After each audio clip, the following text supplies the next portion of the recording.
Week 2 of the Rugby World Cup 2023 is done and dusted and the pools are beginning to take shape. Fiji's incredible win over Australia sets the stage for a tantalising fixture between the Wallabies and Wales. Joining myself and the columnist to reflect on the weekend and look ahead to next week's massive fixtures is Wales legend James Hook.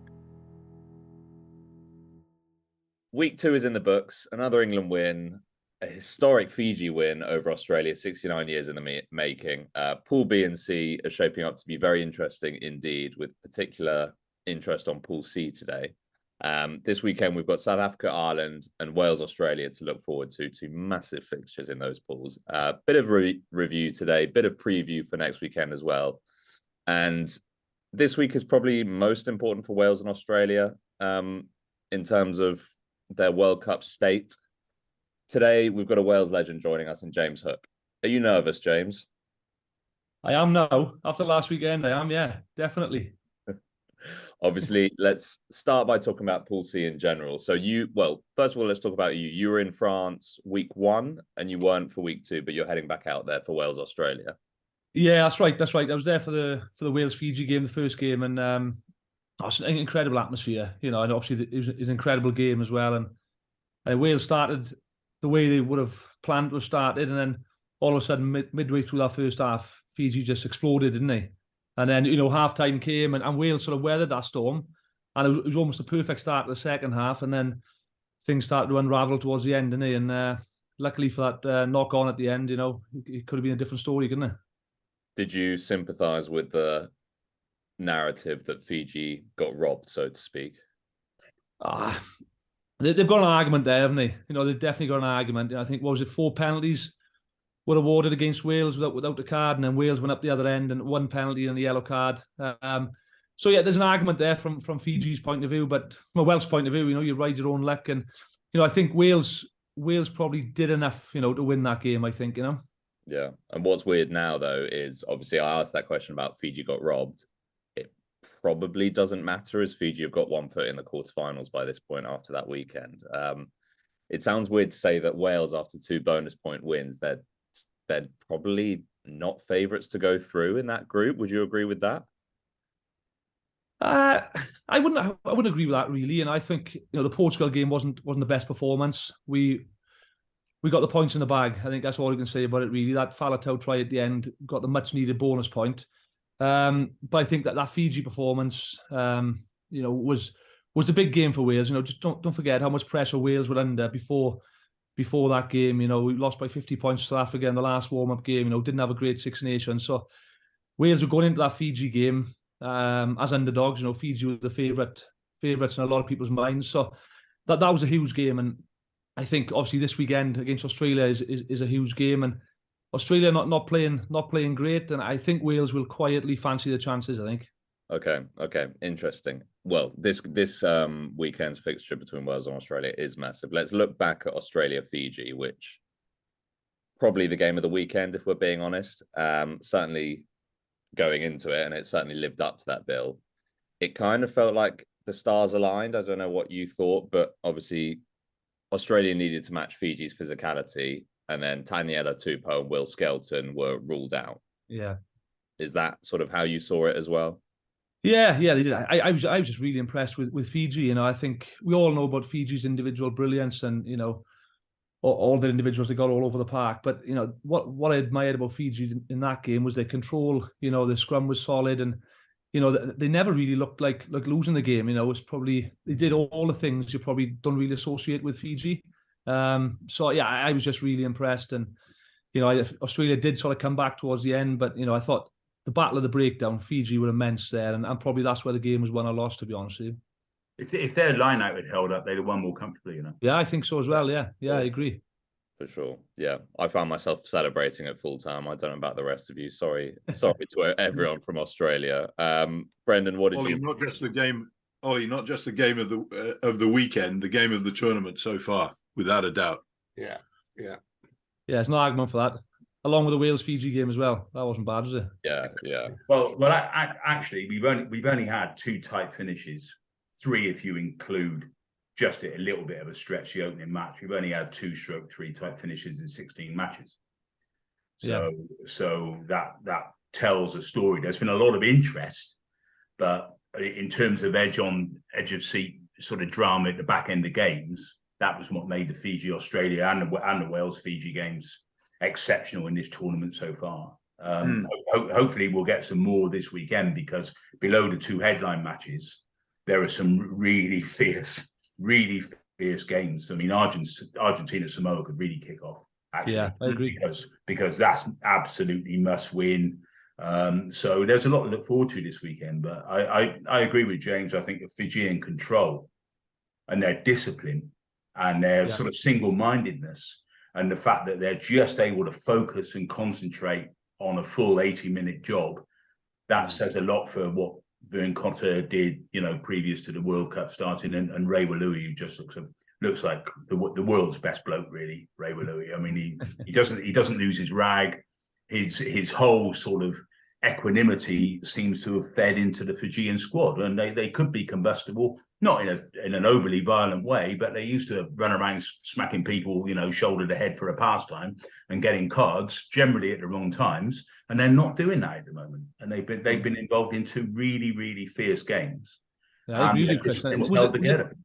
Was it half time against Australia? It was just 3 penalties they gave away. Yeah. Something like that. Only 6 in the match. Associated with Fiji, is it? Yeah. And what I absolutely loved about it was the way they finished it. 80th minute scrum, and they just shunted Australia off the scrum and got that last penalty. And I thought, this is Fiji's coming of age. I mean, hopefully they'll never lose the Fiji part of their game, but the forwards are now strong, really strong. They're resilient. They're learning discipline. And if they do that, who knows where they might end up. We were bemoaning the fact they haven't got Caleb Muntz. Well, they've certainly found their new goal kicker, haven't they? That's for sure. Bloody hell, that was Johnny Wilkinson, that was. You look like this, did he? You kicked the couple in your time, James, but crikey, have you ever seen anyone come in that new to international rugby and ping stuff over from quite awkward distances and angles and not look like missing? I mean, unreal. And under immense pressure as well. You know what I mean? It's crazy to think that was his first ever time kicking an international, and he didn't look like missing, did he? He only ever kicked 7 points for Fiji Drua. I mean, he's their third choice kicker. I think he's first choice now, I tell you. Absolutely. Yeah, I mean, I thought that just, their scrum has improved out of all. It's been improving through the last 2 World Cups, and it's improved out of all recognition. But their line out, their Achilles heel in the second half, the only area where it might have unraveled was the line out, where they were, fishing for, for any ball that they could get almost. And I was really surprised that they didn't work that out better. But otherwise, their control was very un-Fijian. It was a bit dull, wasn't it, Nick? Because they'd been doing fine going to 2 in the middle.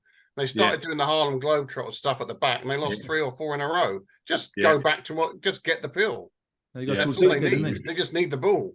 The thing you have to remember about the Wallabies, though, I mean, whatever the Wallabies are or are not, and the emphasis is on the are not at the moment, but they're a good line outside, especially actually when Skelton's not there, because that Nick Frost is a genuine line out specialist and a poaching specialist, and obviously Rory Arnold's 7'8" and what have you. So I think Wales are going to have to be really, really canny there at the weekend, because if the line out goes badly wrong and the Wallabies have plenty of possession, then they do somewhere have the talent in the back division to make Wales pay for that. So and it's definitely not Wales's strong suit. It's an area which they seem to be struggling with on a regular basis, isn't it, James?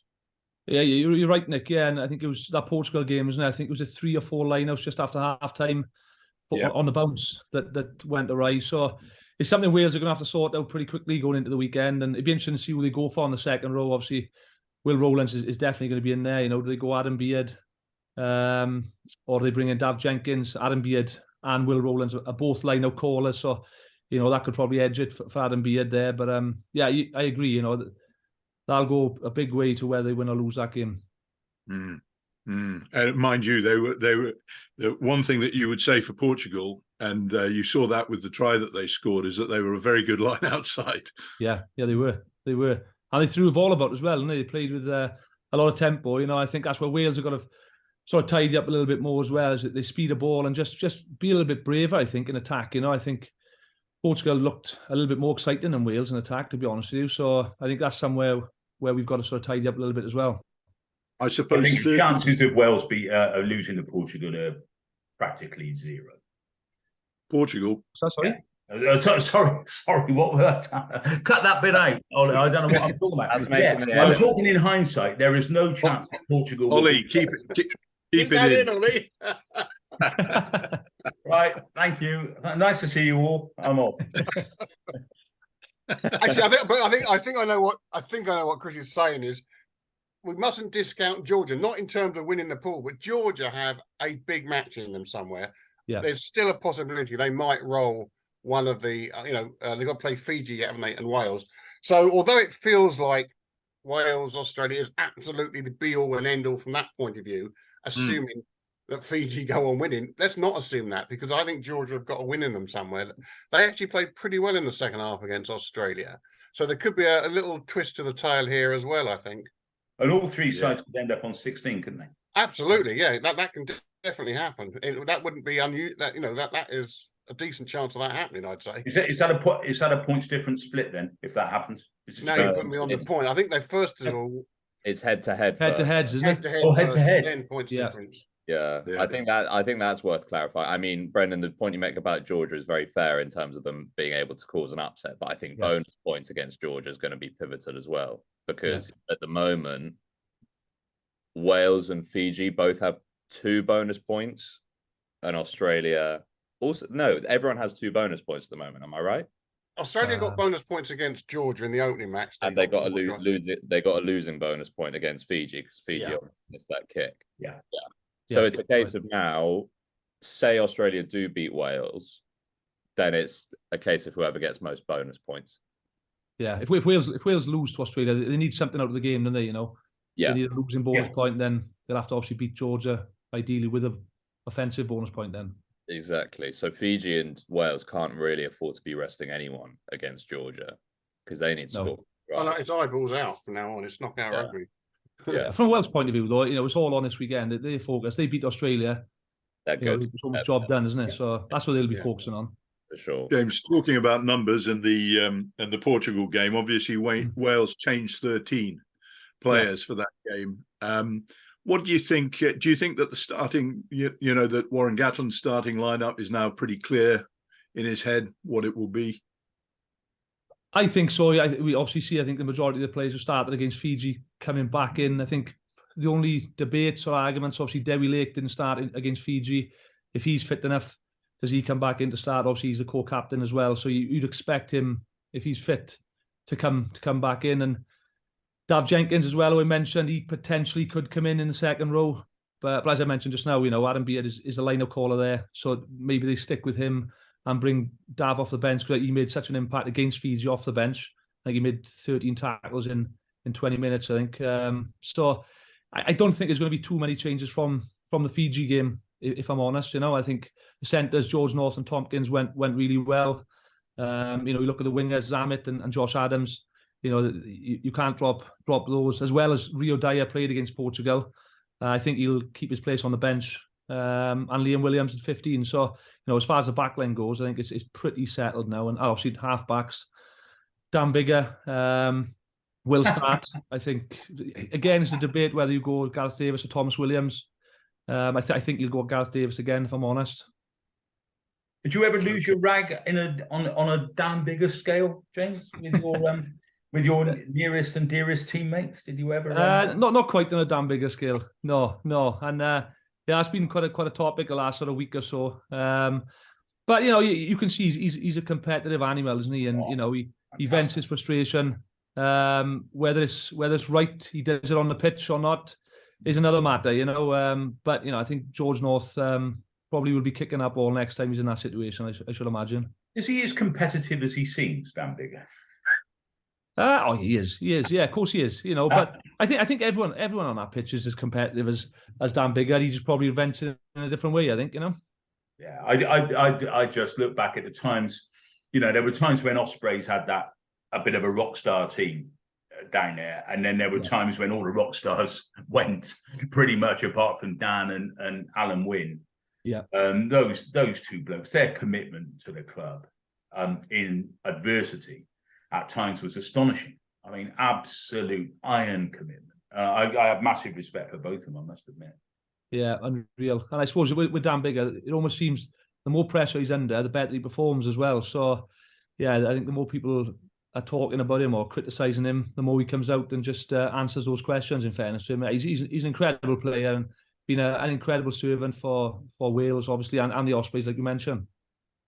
On the subject of insights into former colleagues there, James, Talupi Faletau, I mean, we hadn't seen him for 6 months, injured, was training on his own, whatever, didn't play any of the warm-ups, and suddenly he's absolutely right there on it, 100%, one of the world's top number 8s. I mean, how do you do that? How do you come off no base whatsoever? He's one of the few players, I think Gatland mentioned, someone like Richie McCaw is probably only one of the few players who could come back after a long injury and just get right up to that peak performance. I think for Toby's standards against Fiji, he was a little bit quieter than usual, and that's expected for being out for so long. But when I left Bordeaux to come back home, they were travelling to Nice, the Welsh squad, and I bumped into Toby, had a chat to him, and I thought he looked pretty battered after that game. I thought that, I said to him, are you looking forward to a little break perhaps this weekend? And he was like, no, hopefully I'm going to play. He said, I want to get that match fitness, and again, the more he plays, the better he gets. So, and true enough, obviously he played against Portugal, got that decisive bonus point at the end as well. So, yeah, and also made the tackle on their outstanding number 7. That could have been a slightly different, more awkward match if he hadn't nailed him there. Yeah, it could have. Yeah, and he's an incredible player, as you mentioned. There's no more words for Toby, is it? He's powerful, skillful. His reading of the game, his ability is unreal, to be honest with you. And it was a pleasure to play with him. I like the look of that. What we assume is the first choice back row. I like the look of that because it's good to see Wainwright, who I thought was a really, really skillful, impressive player at the last World Cup, and then he's had his quiet spells, hasn't he? But I think he's looking somewhere near back to where we remember him. And Jack Morgan's just been, well, he's not a revelation, because I confidently predicted a couple of weeks ago on this podcast that he'd be one of the players to watch in this World Cup. I think he's been absolutely magnificent. Yeah, he's just so consistent, Jack Morgan, and he's been doing that for years, when he came from the Scarlets to the Ospreys and just in a Welsh shirt now, he's immense. And against Portugal again, he wasn't even in the 23. He got drafted straight into the starting lineup and produced another unbelievable performance. And no, I agree with you. I like the balance of the back row. Obviously, Toby's right up there to his best again, and Wainwright as well. I watched Wainwright in the warm-up game against England at home, and the way he's carrying the ball. I think we're probably not blessed in Wales with great ball carriers, so to see him right up there and ball carrying is what we need. Well, he does it in an intelligent way, doesn't he? He strikes me as I've never met the guy, but I think he seems to me to be a bright footballer, a genuinely bright rugby player. Yeah. Oh, you can see that. 100%. While we're asking about your insights into players, James Folk, on the Fiji front, have you ever had any encounters with Joshua Tuisova? Thank God, no. Not while you were at Perpignan. No, I don't think I actually played against him. But like I say, thank goodness, because he's unreal, isn't he? I thought against Australia he was immense. Obviously, he was player of the match, wasn't he? Yeah. But I think he just gives that directness. He's so powerful and so skillful with it as well. And I think, I love that combination actually of the centre partnership for Fiji against Australia. And it probably looks like the partnership going forward for the rest of the World Cup for them, doesn't it? Yeah, as long as he stays fit. Yeah, exactly. And they found Radradra, a great man that he is going forward. He was a little bit suspect defensively against Wales, wasn't he? He jumps out of the line quite a bit, and they were struggling a bit there. He did get caught a couple of times, didn't he? Just Tompkins' little slip passes to George North. He sort of bit in a couple of times. So, it's a difficult place to defend 13. And I think Wales, tactically played it quite right. I think against a team like Fiji, who want to come up and hit players, if you send numbers at the line, it causes indecision. And that's probably what happened against Wales with him, He tripped over his own beard. Yeah, they've got a talisman of a captain there, Naya Salevu, haven't they? He's playing extraordinarily well and leading extraordinarily well, and you've got to put some of that down to the captaincy on the field. Yeah, for sure. Yeah. Outside of 10, it's arguably the most exciting backline in the tournament. It's unbelievable. Chris, how much would I have to pay you to attempt to tackle Tuisova? It's all in the timing. I mean, to be honest with you, I couldn't even tackle. This is going back in the day. I couldn't even tackle John Horton, who was an England Grand Slam outside half in 1980. And was 2 stone dripping wet, and he dropped down from playing for Bath, and he ended up in a junior club in Bath, and I remember just lining him up in a big derby match and thinking, I'm just about to nail a Grand Slam winning outside half, and I'm going to tell my grandchildren about it on a daily basis. And he banked me off like there was no tomorrow. So any Fijian, let alone Tuisova, I think is possibly a bit of an overmatch for me, frankly. The question is, how much do you have to pay Tuisova to run a Chris, I think? Oh, hey, look, don't start that, because there'll be an online pile-on. Any benefactors want to donate to that happening, please do. Yeah. I don't think so, mate. I don't think there'd be too many tickets up. I think it's a done deal. You do get one little downside to Tuisova at centre, and it's only a small one, but that pass he did in the Wales match right at the end there, it wasn't a very great pass, and he absolutely butchered a 3-on-2 against Australia on whenever it was Sunday night. His hands are not the greatest, but everything else it's in perfect working order. So they do just lose a little bit of dexterity in the backs there when they play him at centre rather than wing. Well, I was a bit surprised to see him named at 12, but I suppose... Well, I was a little bit, actually, because... You're right, it's defensively that they were thinking about, especially opposite Sammy. Yeah, and he's such a great jackal now that you can see exactly what they were doing, but they lose just a little bit of subtlety in the actual movement of the ball. Yeah. Does anyone actually, talking of jackaling, does anyone know how old Bottier really is? Because he looks 96. Well, he's grown the tash now, hasn't he? So he is really extraordinary, and there are some good jackalers out there. Yeah, I mean, really good. But crikey, he takes some shifting, doesn't he? That bloke, God. But this is the first year he's played flanker rather than centre for Fiji. He's played all his matches until this year at centre. It's ridiculous.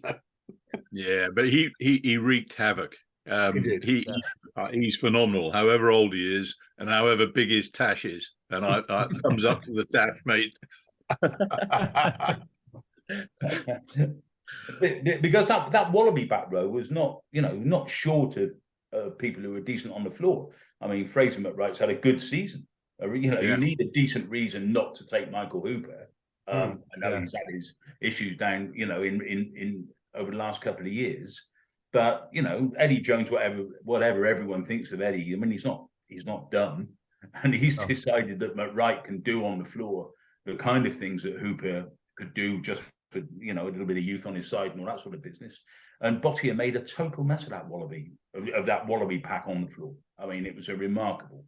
Well, given just almost quicker to everything, wasn't he? You've got to be thinking that they're feeling slightly remiss about not taking Hoopen, because he still is their best breakdown specialist, and they got ruined at the breakdown. That was almost the deciding factor of the game.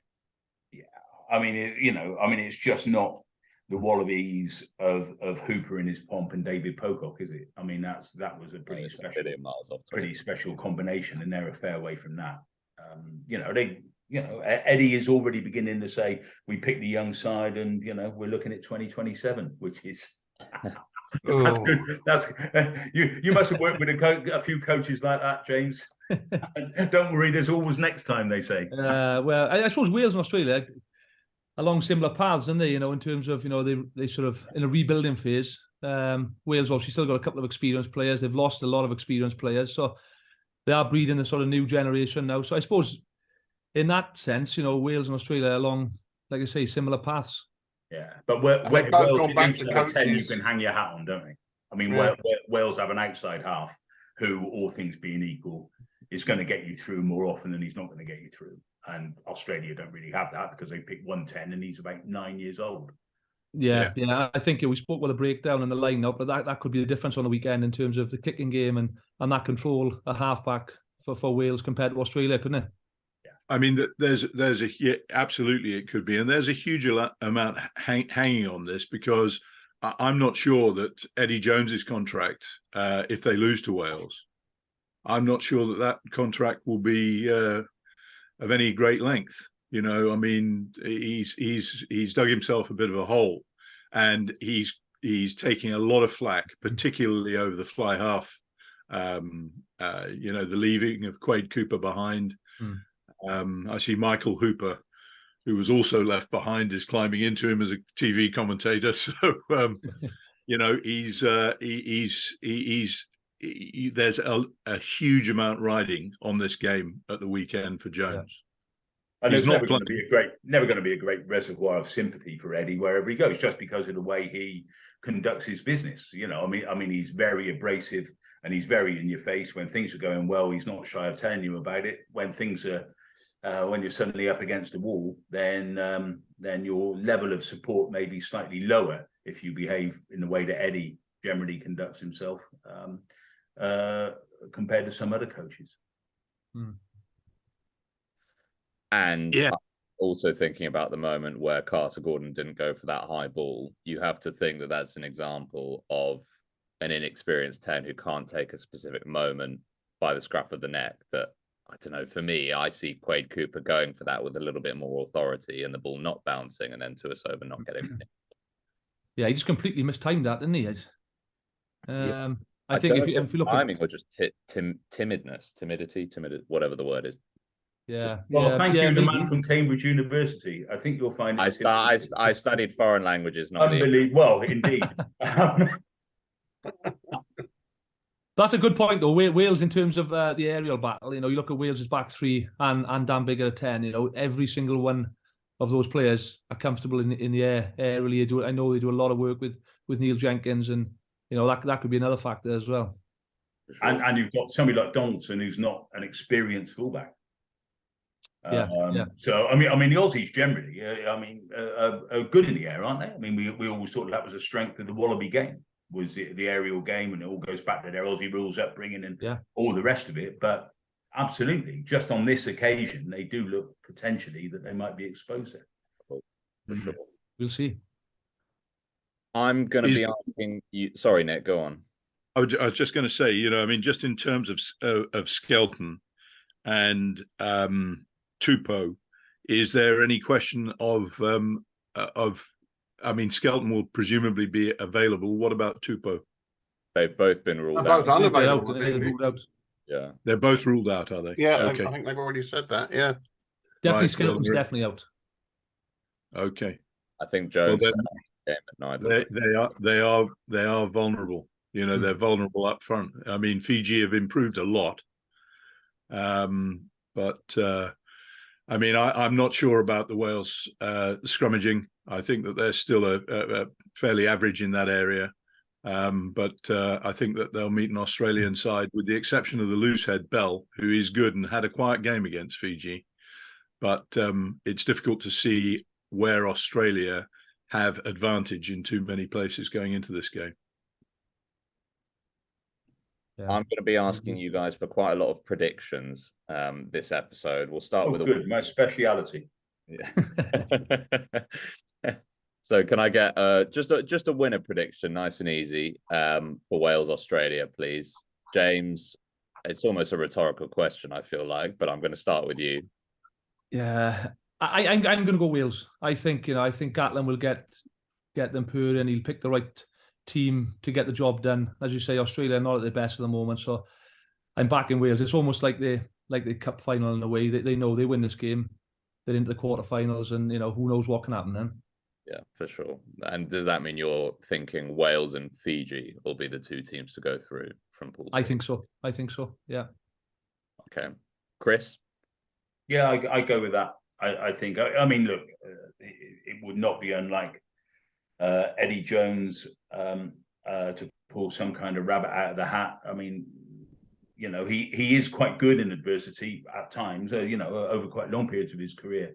But this is tough. This is tough for him with the injuries, for sure. And the fact that he's gambled on an inexperienced squad in certain positions, and then to lose two blokes that you were going to hang your hat on. is pretty tough, and it's in an area of wallaby fragility anyway, and that's been since the 1999 World Cup, which was a long time ago. I mean, that's the last time they had a pack that was really capable of mincing the opposition. So yeah, I go Wales and Fiji to qualify. Nick? Yeah, I mean, I think that it's a push to fancy Australia for the game. I do think that they bought a bloke on at tight head, a guy called Nongor, I think, who is a big unit. I think that their one chance of salvation is set piece. I think that if they can make a mess of the Welsh set piece, that they could win. They're not suddenly a hopeless side at all. Frost, as Chris has said, is a very good line-out operator, and could make a mess of the Wales line-out. So I do think that they are not without. They've got hope going into the game, but I would say that the cards are stacked in Wales's favour. So I would back Wales to win it. And yeah, if Wales win it, then it's obviously Wales Fiji, unless Fiji trip up over Georgia, which hopefully, given the amount of control that they've shown in the game so far, won't happen. Yeah, you say hopefully because I think we all want Fiji in the quarterfinals, right? Yeah, absolutely. Probably England. Whoever's going to have to play. I do not want to face Fiji in the quarterfinal. Brendan, do you echo that? Oh, totally. I think the Aussies will quite enjoy being the underdogs, because I think they will be the underdogs, and they might play half decently. But I think Wales actually, I wouldn't say quite impressive, but I think they're building. I think Wales are going to have a good World Cup, and I think they're going to put Australia away by about 8 to 10 points. Okay. All right. Well, very, very interesting. Let's kind of migrate over to Pool D a little bit. And James, I'm going to start by asking you, if Wales do make it to the quarterfinals, of the three teams that are likely to go through from Pool D, who would you rather face? Who are you saying the three teams are? Obviously England, Argentina, Samoa. Yeah. I don't think they'll fear playing anyone. I got to be honest. I think, we enjoy playing England. We know how to beat England if it came to that. Argentina, obviously didn't play great against England. I think out of the three, if Argentina do get through, I think they'd probably rather play England as opposed to Argentina. I think they could probably control the game a little bit more against England. The tempo that England are playing at the moment would probably suit Wales.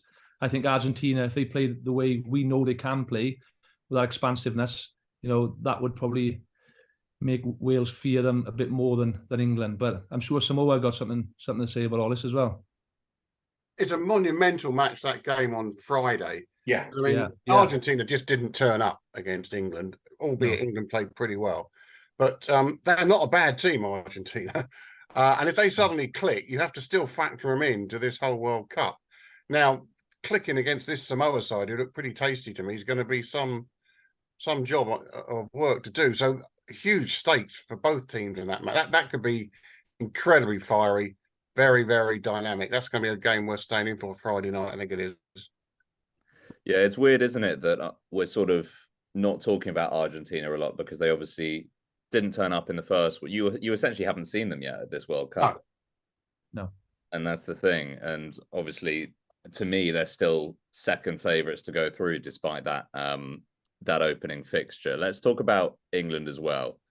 Now, Matt Dawson wrote an article saying that the second half of that Japan game is the best England have looked under Steve Borthwick. I mean, well, that's a high bar, isn't it? Yeah, that was my next comment. I would say he got it wrong. They were good for the last 15 minutes of the match. Yeah, you could argue that, but the first quarter after half time, I don't think that they were particularly flash, and obviously they got into the game on the back of a header. No, complete fluke, and Japan were right in that game. Yeah. The game was balanced to the last quarter, wasn't it? Yeah, absolutely. Yeah. So England did manage to to make the most of their luck, but let's not over egg the pudding. I mean, I think that they were very stilted up until that point. They lacked confidence. They certainly lacked confidence to go at the game out wide until the final the final quarter, and they'd be making a mistake if they if they took too much out of that performance for 3/4 of the match. Well, they'll pick Owen Farrell for this game, one assumes, which that should open the back division up massively. Well, look, are you picking him at 10 or 12 this weekend? Me? Well, all right. Given he presumably starting, I'd play him at 12 anyway.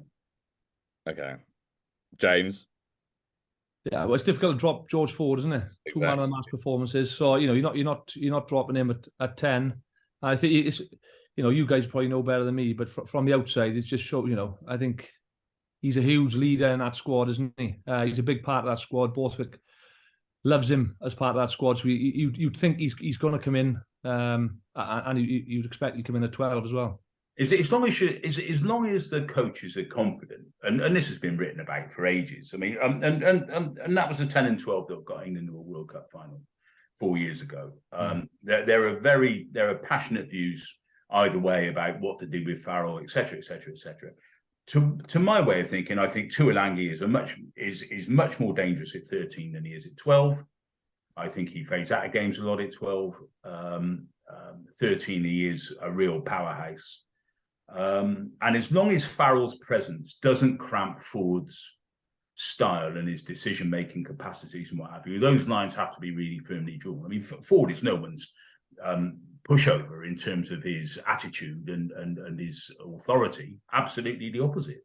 So I don't really see an issue there. And there are bits of Owen's game, as the games get tougher and we get deeper into the tournament, there are bits of Owen's game which I think England will be very, very reluctant to lose.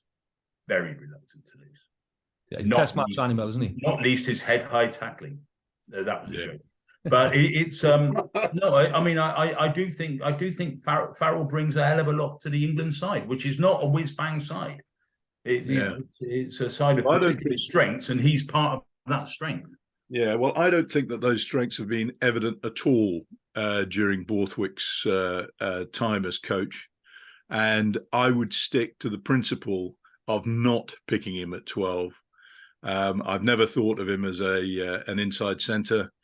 He doesn't challenge the line barely at all.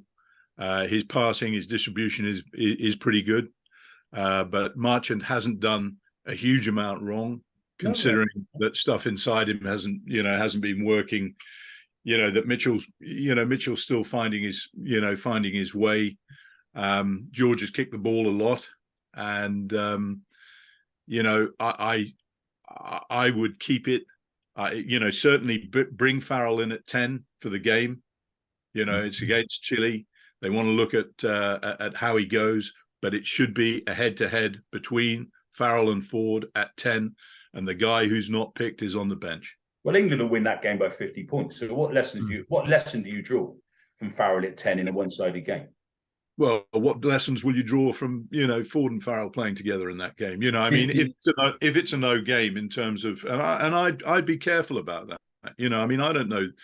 Chile are proved that they're fairly abrasive. They may be outmatched, but I'm not sure that they're just going to be a speed bump. Well, you're abrasive, but nobody picked you either. They pick me more often than they pick you, mate. That's for sure. Do you think, from an English point of view, Ford at 10, he challenges the line a lot better than Farrell would? So, from an English attack point of view, would you not want Ford at 10 or not? I can see some logic in that. Absolutely. I mean, Ford is. I mean, I've long thought that he's the best game manager in English rugby. His so-called defensive frailties, which are pure size related, are completely outweighed by his game understanding. It's a massive. My old mate Brian Ashton, the old England coach, used to put massive store on what he called game understanding. That's why he admired the All Blacks as much as he did, because he said all their key players are real students of the game and have massive. They're almost like on-field coaches. Sexton's the same. Sexton in Ireland, you know this better than anyone, James. I mean, you played at the very top end. I mean, they're almost on-field coaches, and Ford fits that category. I'm not quite sure that Farrell does, because Farrell's sort of in a bit of a red mist half the time. But I think Ford is a bit of a Peter Stringer. He makes a break once every blue moon, and when he does, he tends to make it count because no one's looking for it. So is your point, James, that you would stick with Ford for the game against Chile, just to bed in further what they're trying to do? Yeah, I think so. I think so. You'd take almost a leaf out of Ireland's book, that they look to be picking the best team to get that continuity. And, at the end of the day, we're in a World Cup. I know you're playing a sort of lower tier nation, but it does, especially key decision makers with this 9-10, to get those boys playing as much as you can, ready for the big games. I think, obviously there's a risk of injury, but every game you play is a risk of injury, I think. But it's important just to bed that in and get the understanding of the player themselves, but the players around them as well. It'll be a bigger risk of injury when they play Samoa. if Samoa have to win the qualifying. Yeah, there could be a case for resting George Ford altogether, actually. I'd fly him out of the country. I'd bring him back in just ahead of the quarterfinals. With England, what happens to Alex Mitchell, though? We've admired him for Saints for a couple of seasons. The speed, I'm not talking about just running speed. The speed he gets that ball away from the ruck is outstanding. It's almost like watching the film speeded up. And he's like that for about the first 10 minutes with England. And then they seem to sort of beat it out of him. That England don't like playing at that tempo that Alex Mitchell wants to play at. And he suddenly becomes Ben Youngs again, So if England are going to promote him from fourth to first choice, I'm not sure what they want from him. Do they want him to be Alex Mitchell or do they want him to be Ben Youngs? One of the problems is that they've got a bloke who was, as attack coach, who was one of the best box kickers in the game in Richard Wigglesworth. And yet none of the England nines at the moment appear to have the accuracy required on, in their kicking game. I mean, that's been Mitchell's weakness. Certainly it was his flaw, in the game against Japan, is that he just, he's just not hitting the spot. Well, all the skills that Mitchell brings to the Northampton environment that Brendan's absolutely bang on in describing weren't enough to get him in the England squad. So initially, the England selectors didn't want him, presumably because of how he plays. I mean, no one's questioning any of these guys' skill levels. He just plays a bit like Zach Mercer. That was the Zach Mercer argument. They decided that his style of scrum halfery, like Mercer's style of number 8ery, weren't what they wanted. It didn't fit the system they were looking to employ. And then suddenly you get an injury. Alex is back in, but it may well be behind the scenes that they're saying, well, look, Alex, we're quite happy to start you in these games. We think you've got a lot to offer, but what we want you to offer and what you generally offer at Northampton are two different things. Chris, you give me shit for my use of the English language, and then you come out with stuff like number 8ery. Yeah, well, I think you'll find that that's just an inventive use of language rather than a wrong use of language. Inventive and wrong can be the same thing. You know that very well. Not only until it catches on. You consider yourself. Well, you try it when you next go into a cafe. I'll have the number 8ery, please. Yeah. Well, okay. Well, look. Never bullshit a bullshitter. Okay. That's the number one lesson. Going back to I think I agree about the Alex Mitchell thing. Just going back to what you were saying, Nick, about Farrell, I'll be concerned if England pick Farrell at 10 against Chile, because I think against Samoa, unless the result is set by 60 minutes, I think you want George Ford on for the full 80.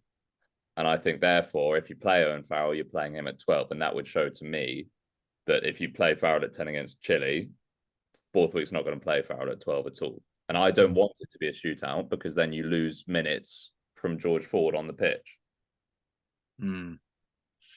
Well, I mean, I think that the idea of Ford having a break is not a bad one at all. And I think that if it's going to be a shootout, which is what I would like to see between Ford and Farrell for the 10 shirt, I don't want to see the reinvention of the Ford-Farrell partnership, because I don't think that it does anything for the England midfield in terms of its actual penetration. So I would make it a head-to-head between the two, and Ford is in the box seat at the moment and deserves to be, and Farrell deserves to have to make his case. And big call to leave out your captain. I was going to say, can you see Borthwick making that big call and putting Farrell on the bench?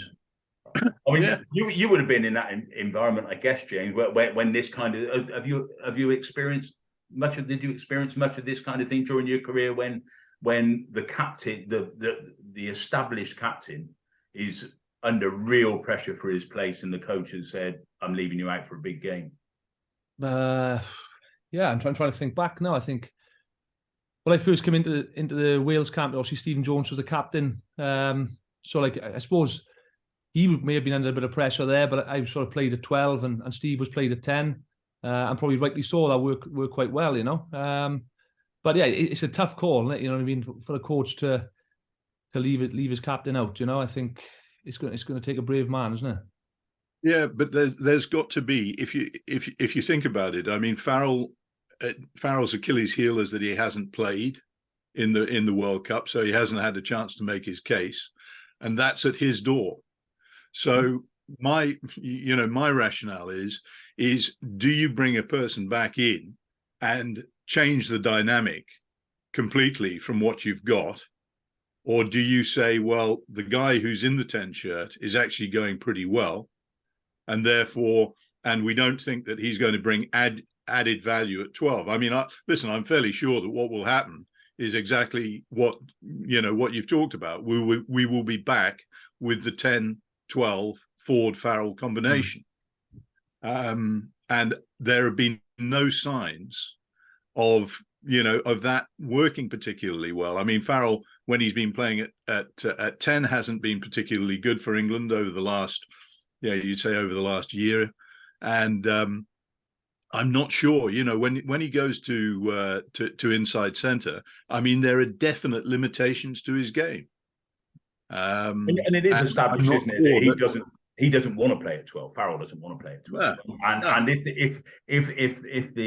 the poetic Danny Cipriani book is right, and Owen Farrell is the leader of the mafia that runs England rugby, then that just throws another little depth charge into. Although George Ford apparently is also a member of the mafia. Well, yeah, but and Dan Cole apparently. Who's the chief? Who's Al Pacino and who's Robert De Niro? The capo di capo. Who's the main man? Who presses the button? As Farrell openly come out and said he doesn't want to play 12, does he? Well, I think it's generally. I think possibly back in the day. Yeah, he did. He sort of said things like, "I consider myself a 10 first and foremost," etc. But he obviously did play a lot of 12, under previous England coaches. And isn't it amazing how times change so quickly? We've just spent a quarter of an hour or so talking about the England number 10 position, and Marcus Smith has yet to be mentioned. Yeah, and that was the big debate now, guys. I mean, I certainly think that he's somebody who could also start at 10 and might deserve the chance to start at 10 against Chile. The stuff about the mafia and so on and so forth. Anybody who was in South Africa in 2018 and saw what went on there knows that the idea of there being a clique. Let's forget about the mafia and who pulls the trigger and so on. But there's no question that there is as there is in a lot of teams, that there is a sort of central clique, if you like, and they didn't want Cipriani in the team. I don't think that there's any doubt at all about that. I don't want any of you guys, just as an aside, I don't want any of you guys to worry about the potential of a libel case being brought against anything said on this podcast, because every libel lawyer in the country is working on Russell Brand at the moment. So we'll all be okay. Say what you like. I don't think that there's been anything libelous said at all. Well, we just accused It's a Owen matter of Farrell opinion. mafiosi, but apart from that, we're okay. It's a matter of opinion. Commenting on Danny Cipriani's books and comments. That's fair play. You wait till you go to bed and you find that horse's head in there. Yeah, honestly, then you know you're in trouble. You've always been a fantasist, mate. Don't go anywhere near any elevators. You read my stuff. Right, I don't really know where that leaves us. I reckon let's. I think Ireland, South Africa is what we need talking about. Yeah, I think that's the next thing. Now, there is a rumor that South Africa are going to go 7-1. It's Rass's mind games, isn't it? I don't care whether they go 7-1, 8-love. I'm not interested. Seven backs. That's fantastic. 7 backs. Do you think it will happen? I think they're going to go 7-1. I'd do something like that just to wind us up, to wind Ireland up. But anyway, they got scrum halves play fly half nowadays. They've got flankers playing hooker. I mean, it's just throwing everything up in the air, isn't he, Rassie? I mean, it's good copy, but I mean, I'm not sure it really amounts to much. It's Ireland v South Africa. It's a hell of a match. Yeah. I don't think we'll be talking about 7-1 by the end of the match on Sunday, is it, or Saturday? I'm not sure about it, just in terms of the attrition that they've taken up front. They've lost Marks, which is a huge loss for them. There's been some sort of rumor mill stuff about Etzebeth, so I'm not sure that they'll have that in mind. I think that they might need more. At some stage that ploy is going to be exposed. And that's one game that I wouldn't be mucking around with. No, absolutely. There's enough exposed on that. In terms of injuries, what about Nick? Yeah. Sorry? In terms of injuries, exposed in terms of if there's an injury? No, just in terms of tactically. I think that, they could find themselves in a position where if they lose one of them to the bin or two, one off, one on the bin, whatever, that they'll be hopelessly exposed in terms of a pace around the field. I mean, Marco van Staden, who they stick on as one of the 7. I mean, he's not a quick man. I mean, they've got quick forwards, but they could be badly exposed if their front 5 forwards are sort of stuck on the pitch at the end of a game when it all goes wild. Basically, I want to be there when they have to put Ox and Che on the wing. I don't. I wouldn't want to be opposite him. You'd have been all right with a 7-1 split, James, with your skill set, because you could play. You could play. Yeah, 5 years too late, didn't I? Yeah, I tell you what, if they put Ox and Che in the tram line, there wouldn't be any room left in the tram line. There wouldn't be any tram line. No, indeed. Indeed. They do look good, though, the Box, in fairness to them. Well, Ireland and South Africa, they haven't really looks like they have any chinks yet. I mean, Ireland, particularly against Tonga, they put 60 points on a decent Tonga outfit. This one's impossible to call. I thought Ireland were impressive, actually. And parts of that Tonga, I mean, neither team has been properly tested, obviously, but parts of that Tonga game were quite physical and quite testing. And Ireland looked in very, very good shape. I mean, what does occur to me about the match, before all this World Cup started, I didn't really think it would matter who finished first and second. But I would now very much want to play New Zealand rather than France in a quarter-final. So I think that means you've got to win on Saturday. So I think that might come into play. I think both of them fancy themselves against New Zealand, the way things are shaping up. So I think this could be it will be an absolute belter. I suppose you're going to want a prediction at some time, Ollie. I can't even get my head around this one at the moment. I'm going to save the predict. Let us talk about it for a little bit, and then maybe some sort of a narrative will become clear. James, have either side looked more impressive than the other at the start of the tournament so far?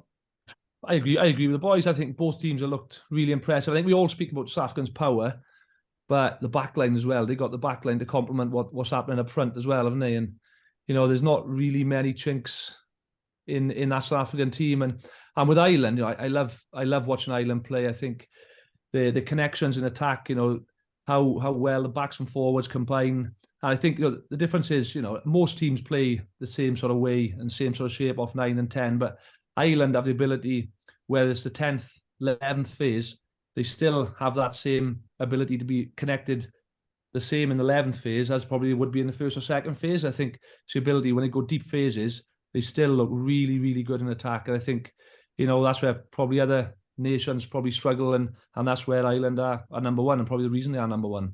So here's the question for you, James, and this goes back to the whole decision-making around 10 and what you do in selection. Let's say South Africa continue to play with this sort of exuberance that they're playing at the moment, with the wings and what have you, and Libbok at 10 and all this sort of business, and they're very inventive, far more so than maybe you could argue some previous Springbok sides we've seen at World Cups. Let's say they continue to play in that style, continue to win by scoring tries quite heavily, but their goal kicking's all over the place.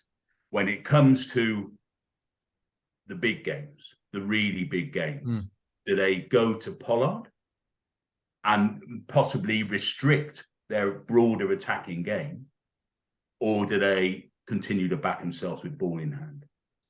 That's a really good point, and it's a really good point. I love watching Libbok play. I think his attacking style, and like I just said, he complements what the forwards are doing up front. But Pollard as well is an accomplished goal kicker. Obviously, he's come in now, and it's interesting. It is very interesting. But I think I believe in don't change a winning formula, and it's working for South Africa at the moment. So I think you keep Libbok, and it was interesting listening to Khaleesi's interview the other day in terms of the goal kick and the way he backed up his players, and they all believe in each other. And I think if it's working, they'll stick with it.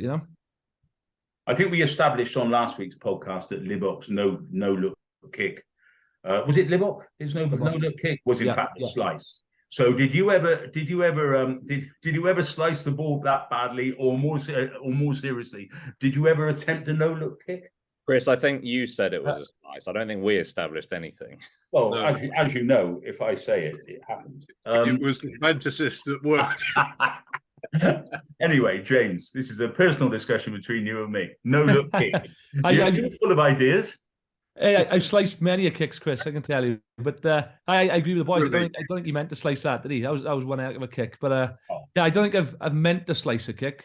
I've attempted to catch a ball behind my back against Saracen in the Heineken Cup quarter-final, which was probably one of my greatest moments. So, yes, I remember that. I don't remember that. Did you catch it? No. The guy, okay. The keyword was attempt. That used to be Paul Turner's party trick. There's a name that one or two of you might not remember. Yeah. Great player.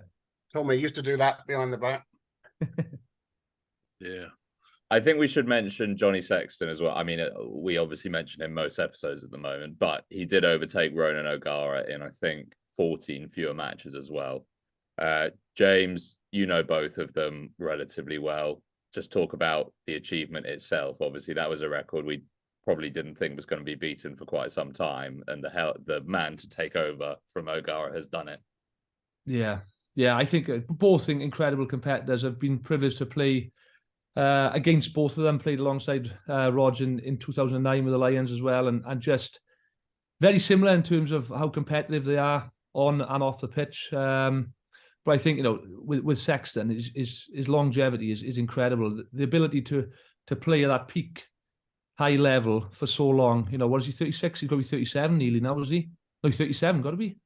38? Was he 38, is he?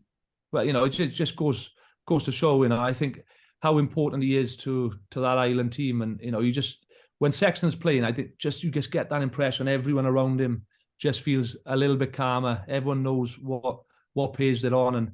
And you mentioned it earlier about on-field coaches. He certainly is one of those. And he's probably around that sort of bigger mold in terms of, if someone's not doing their job, he'll certainly tell them, Is that the fun of playing in Ireland under their current system, James, that you only have to play once every 6 weeks anyway? So it just adds years onto your career. Yeah, probably. Yeah. I think the strength and depth in Ireland is ridiculous. And you look at Leinster, in the URC, they pick the second, third string team. It doesn't really affect them too much, does it? I think that strength and depth is incredible. So whoever comes into that system, whether it's for Leinster or for Ireland, it almost doesn't really affect them, does it? That's where everyone's on the same page. Yeah. In terms of the national hierarchy and the provincial sides and what have you. I mean, it does seem to make it far more easy to manage players, to manage their work. Yeah, he just slot them seamlessly, don't they? Yeah, I think it's massive, guys, and this is where I drop in my favourite stat that Antoine Dupont has already played more first-class minutes of rugby than Johnny Sexton, and he's 10 years younger than him. Is that right? I mean, Johnny Sexton in a season will play Ireland.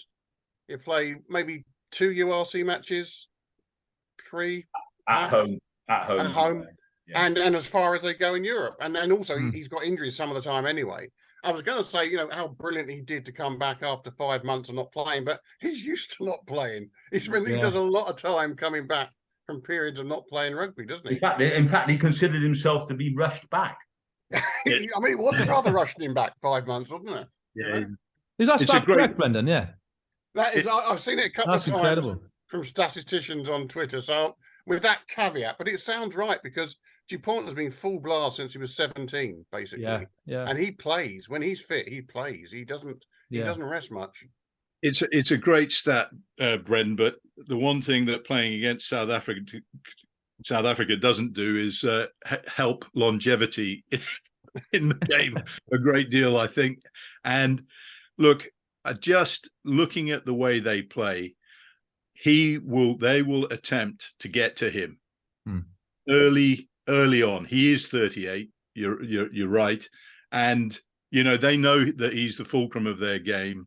And I'd be amazed if Pieter-Steph du Toit or somebody doesn't rattle him frequently within the first 10 or whatever. Look, he's bounced back, and he does continue to bounce back. But the word for Ireland is La Rochelle. What La Rochelle did to Leinster is what South Africa are capable of doing to Ireland.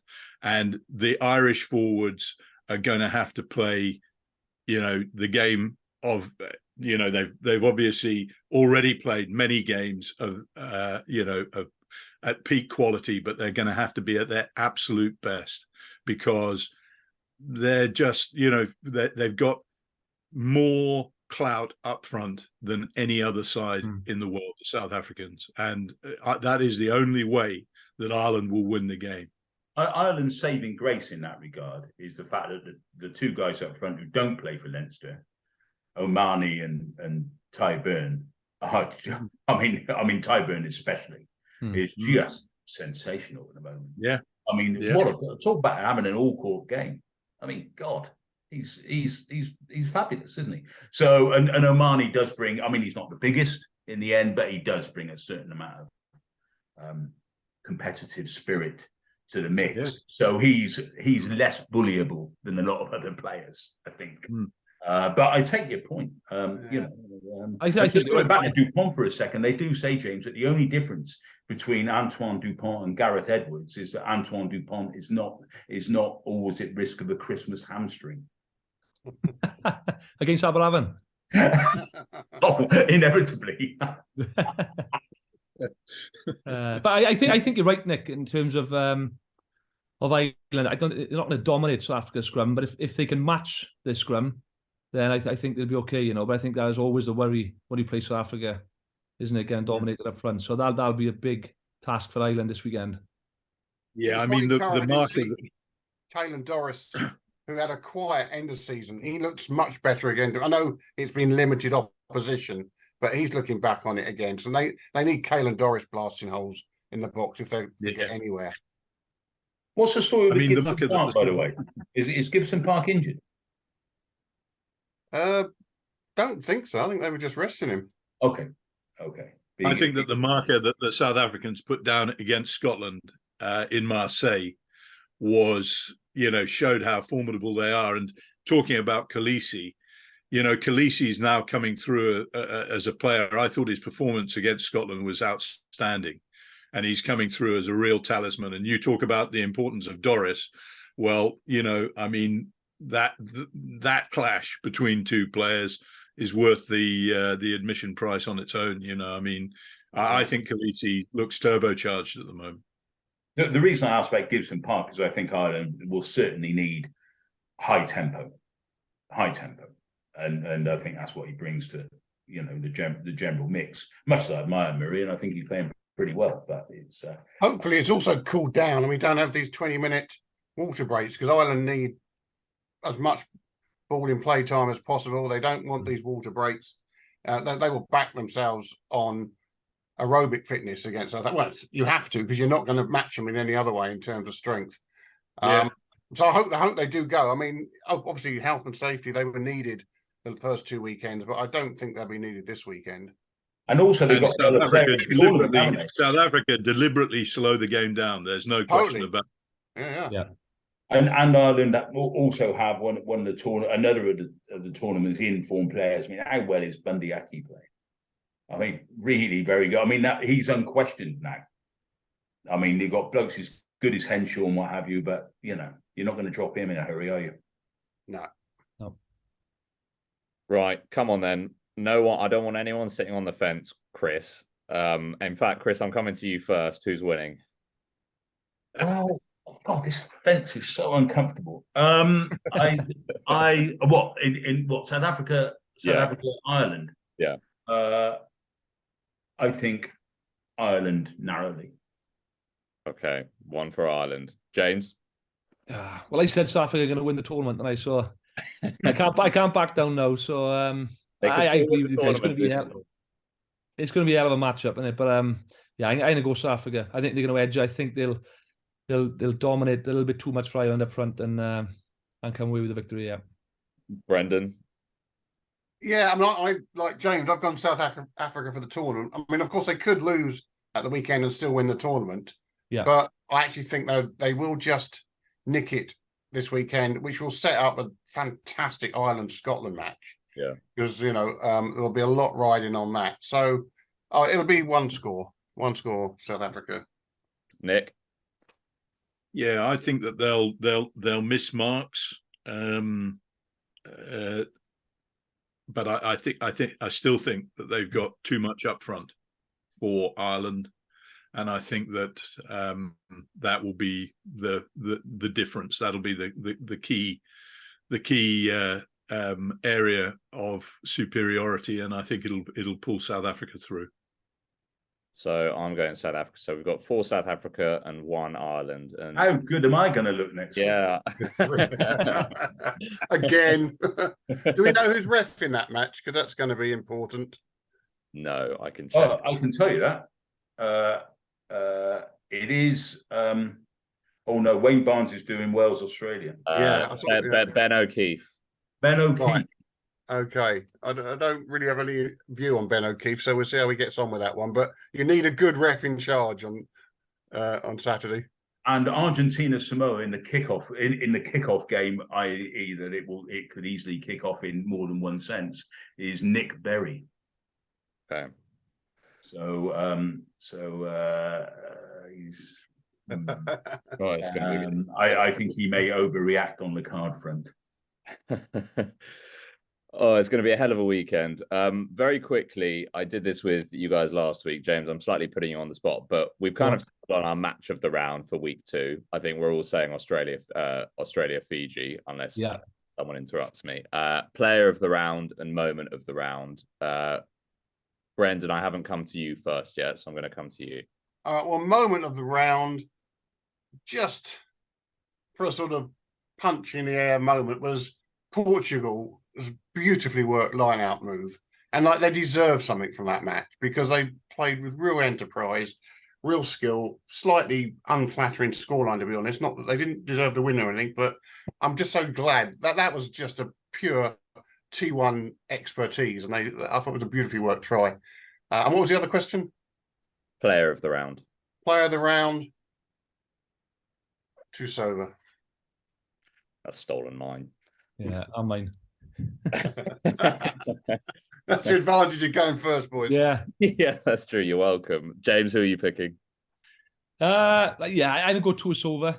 A moment of the round. I think from an England point of view, go Marla's header. Yeah, we haven't really talked about that in great deal, actually. There was a great line thrown around on our group chat yesterday where until 65 minutes into the England-Japan game, Joe Marler's head had more try involvements than England's entire backline in the win. All planned as well, isn't it? All planned. Yeah, for sure. He said it. He, as Chris says, you say it was, so it happened. Yeah. Nick, we'll go to you. Difficult one. I mean, the moment of sort of a player who has brilliance in him, and we saw a glimpse of it against Portugal, is Reece Zammit. The chip and chase try that he scored, and just the Rolls Royce sort of acceleration onto it, leaving everybody in his wake. I just wish that he had more involvement in the game, because he's a potential, well, he's a star of the game. He's a potential superstar. So that was a moment which stood out for me, because he just makes everything look so easy. And a player, I would say I'd go for the Fijian captain, Naya Salevu. I think he's a hell of a player. He's one of those blokes who produces, when they appear to be flagging a bit or whatever, he'll produce a moment that'll keep him in. Actually, change that. Bottier, moustache man. I'm with him. Solidarity. He's the best turnover merchant in the game at the moment, and there are a lot of good ones. Obviously, Malcolm Marks has gone, but Bottier's performance in spiking Australia at the breakdown was fantastic. The only man on earth older than Johnny Sexton. So you say. It must be right then. He's actually 4 years younger than Johnny Sexton, believe it or not. Yeah, there you go. Believe that, you'll believe anything. Well, he started playing professional rugby when he retired from the Fiji police. So yeah, and you don't retire from that. You don't retire from that until you're 45. No, exactly. He's a well-travelled man. Chris, lastly, you. Moment of the round was the last scrum in the Fiji Australia game. I'd spent the previous 3 minutes in my objective journalistic style, screaming at the television, no penalties, at the top of my voice. It was a real edge of seat stuff. And of course, they conceded a penalty, and it ended up in that scrum. And I thought, oh, here we go. I mean, how many times has this happened to Fiji? They'll do something daft, or there'll be a break. Australian wing with the unpronounceable name will disappear into the distance. And they won the scrum. And I was absolutely punching the air, because it was a great moment. And as far as player of the round is concerned, no question, the number 12 from Chile, Matthias Garafulik, who's got that bright scrum cap on, who's had now 2 completely heroic games, it seems to me.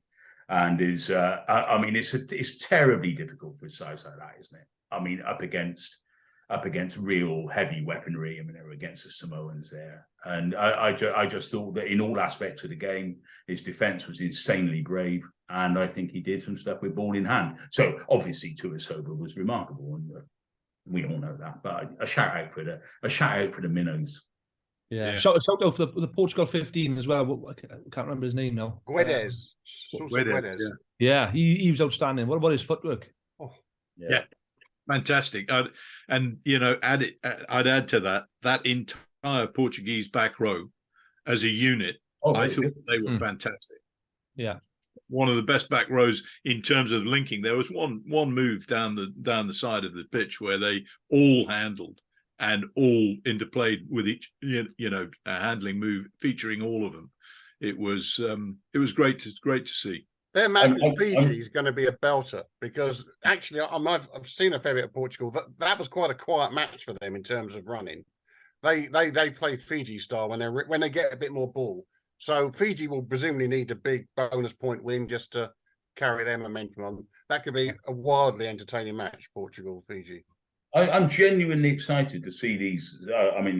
I know I keep on banging on about, they should be reshaping the tournament, et cetera, et cetera, et cetera. But I'm genuinely interested to see these sides playing in games, as long as they're still in one piece, playing in games that they can win, that where they're not genuinely overmatched, and sort of however well they play, they ain't going to win the game. They're each going to have a game, and in Uruguay, the Uruguay-Namibia game, for example, I mean, I think Uruguay are quite impressive actually. Yeah. Out of all the minnow teams, I don't use that word in a rude sense, but it's I'm genuinely interested to see how they go when they're not completely stuffed before. Well, they play Italy tomorrow, and that'll be a fantastic. That will be interesting. That's their World Cup final. That's they're underdogs, but they could win that on a good day. Uruguay could. Well, they nearly beat Italy 2 years ago.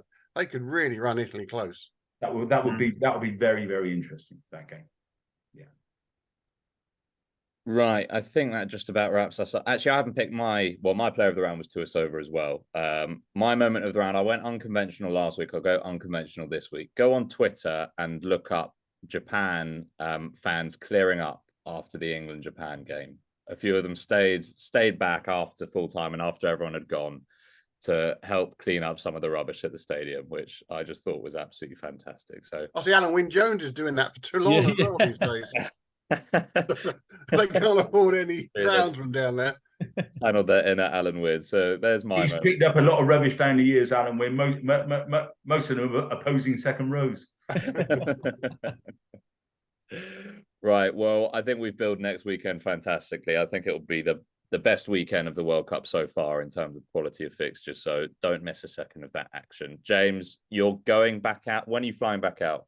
So I'm going back out Saturday. Obviously, the game Wales Australia Sunday, so I'll be out there by Saturday evening. So looking forward to it. And you're not going to be in Paris Saturday night for Ireland South Africa? Unfortunately, not. But I will be watching it. Amazing. All right. In a bar at all? Yeah, potentially. Why not? They don't sell brains over there. You sell Strongbow though. Right, James. Enjoy the rest of the World Cup and being out there. Obviously, good luck to Wales. It's going to be a hell of a weekend and rest of the tournament. And it's been amazing having you on. So thank you so much for joining us. Pleasure. Thanks for having me, guys. Cheers, James. Have a good weekend down there. Enjoy. Thanks for listening to this week's edition of the Rugby Paper podcast. And don't forget to subscribe on whichever podcast platform you use and recommend the show to your friends. The Rugby Paper is available to buy every Sunday. And to make sure you don't miss it, subscribe through our print, digital and online options at therugbypaper.co.uk/subscriptions. That's therugbypaper.co.uk/subscriptions to get all our content for as little as 14p per day.